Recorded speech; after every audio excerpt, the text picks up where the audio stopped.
Sempat sindir ex-suami, begini reaksi Maia Estianty mendadak bertemu Ahmad Dhani, kepalkan tangan. Penyanyi belia Dul Jailani hari Minggu 29 November 2020 menggelar konser virtual live bertajuk Segitiga Sang Pemuja. Konser tersebut juga dimeriahkan sejumlah penyanyi senior dan legendaris termasuk pula Ahmad Dhani dan Maia Estianty. Sebagai pembuka konser, Dul memainkan piano sementara ayahnya Ahmad Dhani menyanyikan lagu Kamu Kamulah Surgaku diiringi Andra Ramadan bermain gitar dan Yoyo Padi di drum.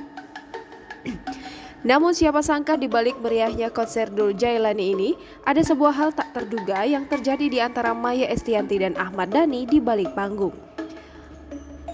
Beberapa waktu lalu, Ahmad Dhani sempat dengan santai menyapa Maia Estianty dengan sebutan Ibu Al Dul tercinta saat di atas panggung.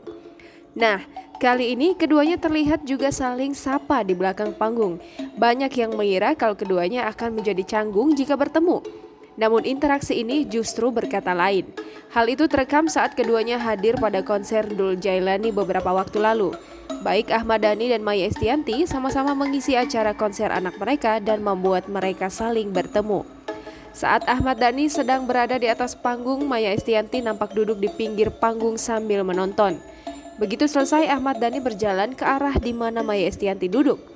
Maia Estianty nampak menyapa seseorang di depan Ahmad Dhani dengan salam mengepalkan tangan.